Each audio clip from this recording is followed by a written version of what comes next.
عرفتو السيده سلمى اللي ماتت. انا عندي واحد الراي اخر. سمعوا لي ستوغ، ما تبقوش تنقزوا انا بالنسبه لي ربي يرحمها، والله انا بالنسبه لي ربي يرحمها في الارض. شتي كون كملات عاشت، كانت غادي تكمل حياتها مريضه بشي امراض اللي ما غتقدر تعالج منهم، خاصهم زبابل ديال الفلوس، غتعيش مكرفصه، ما تقدر تتوقع.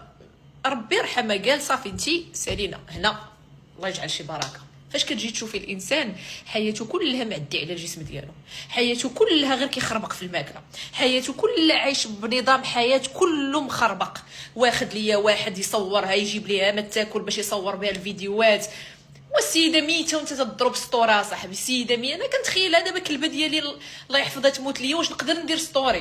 لا، ما نقدرش تنبان، ما نقدرش نفكر انا انسان راجلي ميت ولا هذا ونضرب انا ستوري.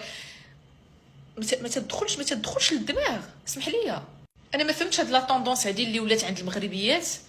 تتشوفوا الذكاء الاصطناعي، كتشوفوا التيك توك، كلشي الزربه، انتي حياتك كلها كتخربقي في الماكله، كتعيشي بطريقه غبيه، كتعيشي بطريقه غبيه مع الجسم ديالك. سلمى لا غنمشي ندير الشفط، نمشي ندير تكميم، نمشي ندير تغيير المسا، كيسحب لها راسها، غتدخل طق يضربوا لها سميتو، غتنعس، غتبنج، غتنوض، واه الشحمه كلها هي بحال هكا كتخيل الفيلم، كتسحب راسها، غتنعس، غتفيق، كلشي. سا مارش با كوم سا. اش من علاقه عندك مع الجسم ديالك؟ اش من توكيدات ايجابيه انت دايره ليا في لو سوبكونسيون ديالك باش الجسم ديالك غيتبدل؟ اش من ميساج هضرتي مع الجسم ديالك باش الجسم غيتبنج وغينوض؟ هادشي كامل ما كتعرفوش. كتعرفوا لا ماكله، لا سبور، لا طريقه ايجابيه كيفاش نهضر مع الجسم ديالي، لا قرارات تسحب لها هي غادي دير اشاره ولا غتحط شويه الفلوس، غتنعس، غتفيق، واو طيمانكا. عرفتي عايشين بواحد الغباء. انا ما نكذبش عليكم، انا ما بقيتش كنتحمل.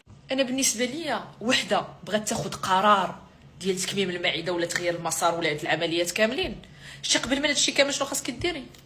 بعدا ناكل ماكله صحيه، نبدا بعدا نقاد ثلاجتي، نبدا بعدا نعيش بطريقه صحيه، واخا الوزن ديالي زايد، واخا شي اجي نبدا بعدا بلا باز، اجي بعدا نخرج شي شويه من الكونفورت زون ديالي، اجي نقاد الماكله ديالي، اجي نولي نتمشى وقيله غير 10 ديال الدقائق، نبدا بعدا ندوز كيلكو موا في هاد الحياه هادي، عاد ديك الساعه ناخذ واحد القرار ديال العمليه. ماشي السلام عليكم من الحماره للطياره، ماشي من الخبز والبطبوط والمسمن والشحمه والفروماج والتخربيق، غنعس وغنوض. وغتنوضي شنو غديري من بعد؟ هانتي نضتي من العمليه، شنو غديري من بعد؟ اصلا كتنوضي مقلوبه، المورال كيكون هابط، الانسان تيكون عيان، بامبورط شنو الحاله كيفاش كيلقى راسو. هانتي نضتي من بعد، شنو غنديرو؟ ما كتعرفي راسك شنو غديري. انا ما كنامنش بالهضره اللي كيقولوا موته ديال الله، بصراحه هاد الموته ديال الله ما كنفهمهاش. لكن واحد الناس راه هو اللي يقتل راسو. كيفاش موته ديال الله؟ واش انا حياتي كامله وانا جالسه تنقرقر في المناضات وفي الخبز وفي البطبوط، مع 3 ديال الصباح كنضرب الطاجين، ما تنشرب ما مقاد، ما ناكل مقاد، ما نعس، ما نتنفس، ما نعرف نتحرك، ما ندير حتى شي حاجه، وفي الاخر موته ديال الله؟ على مال هاد الله هذا ما عنده ما يدار، غادي يجي يبقى يقتل فينا؟ انت نصيفطك من هنا، انت حتى لا جيتي وقيله 1% اللي غادي نقولوا موته ديال الله. الاكثر شي 99% بنادم اللي كيقتل راسو.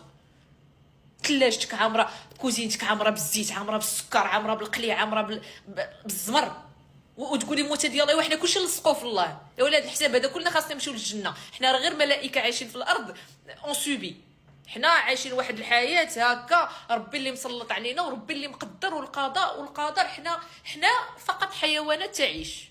وديك المره قلتها وغادي نعاود نقولها، شتي والله ما غتعرفوا بقيمه الجسم ديالكم حتى الجسم ديالكم غينتقم منكم هنا قبل ليه. الجسم ديالك غينتقم منك.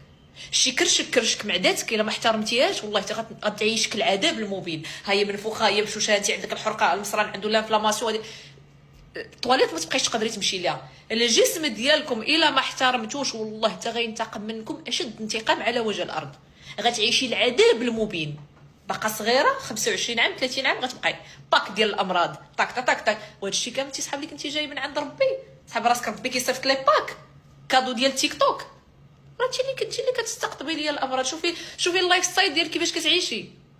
كولي ماكله خلقها ربي سالينا، كولي ماكله واش هاد الجمله هادي صعيبه باش تدخل لك لراسك؟ كولي ماكله خلقها ربي. الرسول صلى الله عليه وسلم قال لك تولت لي الماء، تولت لي الهواء، تولت لي الاكل. اش من تولت انت ما بان لي انت عندك حتى شي تولت في هذا الكرشين.